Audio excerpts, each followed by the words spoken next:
You know, Ace is a lot like John Cena. And let's be honest, you know exactly why. See, for both of them, it's all about that hustle. This whole season has been all about the drive and the want to fight for your desires, that ultimately desires are worth fighting for. But in this episode, we start to see the true ramifications of that unending mindset. Hello! Welcome to Gateway to Geats, the only Boingo hosted Geats review show. I'm Boingo. We're about to talk about Geats. Hey, hey, ho, ho. See, Ace is wiped from using Boost Mark II last episode. The explanation is that basically he can't survive going that fast normally, you know, just a lot of that hullabaloo, hoopla, and whatnot. So much so that he's just like regularly just conking out, napping, and people are going like, this is weird, because specifically K1 and Neon say like, I don't ever remember him sleeping, and they're good friends. They let him sleep, do all that kind of stuff, and it seems like most everyone is concerned about him because like your heavy hitter is asleep and you're in the middle of a war. Yeah, you're a little afraid. The only one who isn't really concerned about this is Ace. Ace is just kind of like nonplussed about it. He's just very much, whatever, I'll get over it, it's jet lag, so on and so forth. Because Ace has his eyes on the goddamn prize. It's all about that grind, baby. It's all about that hustle, baby. But his exhausted nature does let other people take advantage of him because he isn't taking care of himself. He isn't taking the time to rest, to do all this kind of stuff, that other people take advantage of him. The Chimato grab him and basically go like, all right, cool, we can get rid of Geats. Jean tries to come in and save, and that's where the episode ends. And that's all I got this week. No big video essay idea going on here, because like, this was a really good episode. I don't want to sugarcoat it. It's a good episode. I really enjoyed it. There was a lot of great character work between Keiwa, Neon, Jean, the producer, everyone doing really good stuff. Ace, a little bit lighter because he's like sleeping half the time, but this was very much more of an episode of, here's a confirmation of all the theories, and like, hey, we are specifically it is clarifying exposition an episode, which you need sometimes when like a big part of your story is like mystery, and you like, sometimes you need to take a second and go like, all right, here is all the clues, here's all the evidence, where does that point us? And this episode, they showcase, okay, he's reincarnated, all this kind of stuff. Here's what the Jamato are doing. Here's all the big plan. Here's what the like A, B, C, D, right? But we do have some, like, I wouldn't say questions, but it's just more of like, so Ace reincarnated. He's a continuous reincarnation of some dudes. All right, cool. Is that part of his plan? Did he make a wish to do this kind of thing? Or is this more of like fate itself helping him? And in this episode, the JGP are still doing their thing, all this kind of stuff. Fun scene with Baroba tricking the last game master to unlock the belt, so she just has access to it, and he's just like, I'm an idiot. It's great. It's fun. Yeah, that's the big problem with mystery shows. Sometimes you gotta move forward, but you gotta take a step, look at all the evidence, look at all the stuff.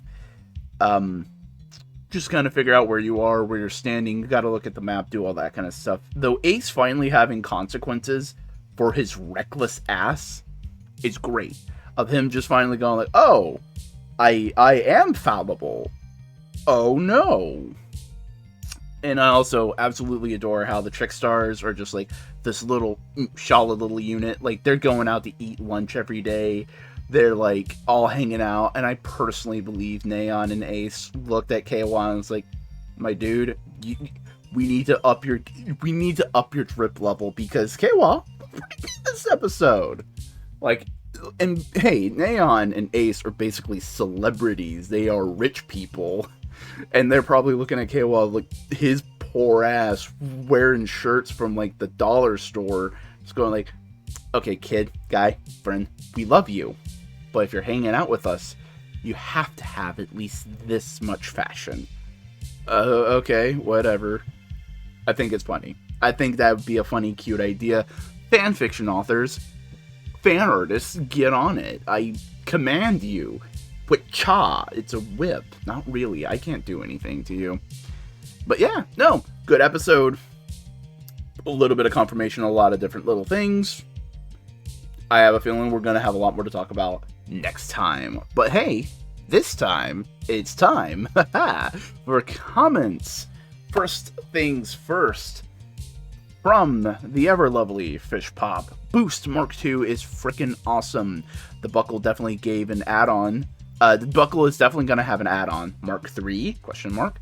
Revolve on makes him a 5-tailed fox. Cue the expansion, adding the other 4 tails for a full Kitsune mode. Oh, he's... Final form, definitely going to have all 9 tails. And if he has a final movie form, he will have 10 tails. I'm putting that on the betting docket. Maybe... And isn't with, like, Kitsune, like, each tail, like, a century of life? And, like, you need 9 to, like, for a Kitsune, like, 9 is enlightenment. So, like, maybe that's representative of, like, the mom information being enlightenment? I don't know. There might be something there. Next up, from the one, the only, the Slime Beast 2003, me trying to be sympathetic towards the Jumato. The Jumato, setting fires and summoning fucking lightning. Well, shit. Okay, then. Anyway, I think Neon was handled far better than Valkyrie to me because Neon didn't turn evil basically because she was told to. And I think the fact that Jumato wore bells on the Oni Festival where also wore bells might be relevant. Late edition, Baroba is basically making Kamen Rider My Immortal LMAO. Yeah, the Jumatos are just on like that weird, interesting line of sympathetic because like... Looking back, Drive's bad guys, wholly sympathetic. Like, they are very, like, shit, my dude. Fuck. Like, you still did bad things, but, like, you didn't ask for any of this. You were made to be abused and slaves. This is a little fucked. Versus others who are just, like, completely unsympathetic. You were just wanting the root for their downfall, like the Dopants from Double, you know? The Jumato were right on that line. Like, you understand a lot of little bits of sympathy, but it's also like you are going above and beyond. Like, sir, you're part of a television show in the post-scarcity future. Couldn't you talk to a union representative? Could you not do that? Sympathetic, but still bad actions. And oh yes, Baroba is totally making Buffa and just like this whole show, her OC, Do Not Steal. It's great. It's wonderful.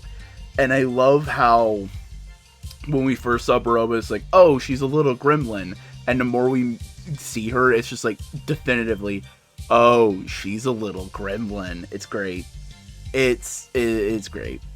Next up from Sakura Tora. I'm glad we're finally getting to see Ace with his Kitsune mask fully off. He's always been kind and has a sort of gentleness to him, but hides it pretending to be this callous, only cares for the game, arrogant jerk.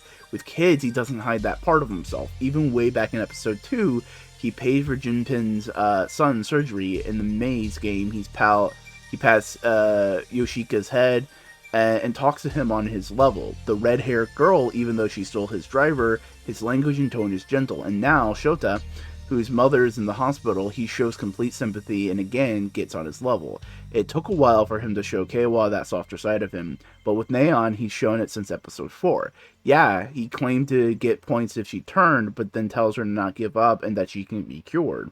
And when she resolves to not give up, holds the zombie down so she can rack up a bunch of points by putting her above the pawn. There's so many other examples, but that I wonder if the mask is self-imposed as a protection, or is it because various aspects of the other aces bleed through. Side note, with this reveal, his character song is sadder on a whole another level, with the context of Ace having participated in the DGP at least 4 other lives. Him being a dick has, like, in my opinion, has to be to throw the DGP off the scent. Like, oh, he's an arrogant jerk and he's going for all these things and he's just wishing for these things willy-nilly. Okay, whatever. He's just a fun guy to look at, with him having like these deeper, like, genuine things and trying to fight this system. But yeah, no, him opening up to his friends is great. I love how receptive Neon and KOA are to it. It's just like, alright, cool, you put up a gruff attitude, but we know who you really are. And I think another big thing of it was, like, standing up for himself and the world he's in to Jean. Of basically, like, we're not just entertainment, dude. This is life and death. Come on. At least understand that. At least understand that I care. And, oh yeah, the fucking character songs. I said I'd make a video about that. Okay, I'm planning on it. Video on the character songs soon, rather than later. I swear, I'm trying. I'm trying. If I'm trying, I'm dying. I'm dying. From Toa Nui. Well, wall of text incoming. So a couple things. First, I need to get to, before I forget, if I remember correctly, back with the Kick the Kanjumato, Ace was telling everyone when it showed up before it killed the Riders, and now we know Ace probably reincarnates. I can't help but wonder if one of the past lives died fighting it, and if he lost any other past lives. Another thing I couldn't help but notice is that there was an extra boost in the Mark II for each of the wishes from the past lives, and thought that was neat. Also, I wonder if he's been stacking those boosts just in case, or if past lives he's run into a situation where he needed more power. Also, since he was amused that he had a fox motif in the flashback, I wonder if he had a different animal in each life, or if he regains memories of past lives slowly and was only starting to remember the details. Lastly, on the topic of reincarnation, I have a crackpot theory that either Gene, the producer, or one of the sponsors of the DGP, is one of Ace's future reincarnations. On another note, with Buffa, I can't help but think he is starting to down the path of Kamen Riders he hates, considering how he treated his friends, despite friend being a Shimato. Buffa is definitely becoming the thing that he hates. And whether that leads to him to full breakdown or a realization of what he's become, I don't know, but they are definitely leaning into he is cold, callous, and doesn't give a fuck. Old Ace lives couldn't fight anymore and pass on the, like, when you read their wishes, it's very much of like, hey, there's going to be a dude who is my reincarnation, and he's going to need a lot of fucking power one day. He's gonna get it. And, like, maybe that is, like, they couldn't accomplish their goal at that point in time, and maybe they did die in their DGPs. Maybe that, like, they all did that one loss. And here's the interesting thing about, like, the Kick the Can arc. When Ace tells that story, he was like, there were no survivors. And no one questioned. I don't even remember if I questioned it, of, like, okay, well, how do you know all the details then, dude? Like, no one questioned it. But if he is reincarnation, that's one of the times he died. That's dark. That's ugh. And maybe, I don't know, the producer definitely feels like too much. The producer or any of the other characters feels a little too much for a future incarnation of Ace. But it would be funny to see, like, Kekera or, like, Kyun be the reincarnation of Ace, of coming back and cheering on his friends. That'd be cute. And finally, from Esconde, I hope somehow, wherever he is right now, Giori could see Nirami's reaction to Ace, because if he did, he know that man would have the biggest "I told you so" on his face. Boost Mark 2 is really cool, and I love the overlap echo effect on Ace's voice to highlight his past lives. it probably predictable theory, but if his final form is a Ninetales boost to top off the Kitsune motif, I have to wonder if they will, if it would be wishes from future aces to give him last power up. Keiwa being just a guy, I think works well to represent the heroic spirit of a writer that anyone can fight for peace and protect people they care about. Though I'm still holding out some hope for a dark Keiwa arc teased in the crossover movie and his character's song. Lastly, while I prefer Keiwa and Neon to not have missed out on the action again, I think they handled it well this episode. Though the two were injured, they still wanted to help fight, but Ace asked them to stay behind and protect the festival, showing that he trusts them. Keiwa's very much a centering agent for the cast. Like, he is very much like the normal dude that keeps all of them reined in. He is the straight man to all their wild antics, and he's the guy that, like, the minute some fucky shit happens that other people may be willing to, like, slide, he stands up and goes like, yo, that's fucky shit. And they're like, damn, you're right, it is fucky shit. You know? And yeah, Keiwa and Neon weren't just, like, shat on to give Ace, like, a big hero moment. They were treated with respect, and yes, they were jobbed out to, like, make the thing a bigger threat, all this kind of stuff, yada, yada, yada. But, like, Ace still goes like, no, I trust you, do this, please. And it is just cool to see just how much he trusts them, you know? It's just trusting. Personally, like, I don't think the final Ninetales should just be pure boost. I think it'd be really cool if, like, the final, like, little bit, like, the final 4 tails, so to speak, would be from, like, Magnum. So we can, like, the final form is, like, a reflection of the first form. I think that's a cool idea. Cool conceptual idea. But hey, that's all for this week's Gateway to Geats. I hope that you enjoyed it. And if you did, leave a like, leave a comment, subscribe to the channel to get these and many more videos. Hey, you want to follow me on Twitch? It's twitch.tv/Boingo Rider. I'm on Twitter, TikTok, and Instagram at Boingo_Rider. And hey, you can follow my Tumblr. It's in the description as well. Until next time, I hope you stay Geatsing.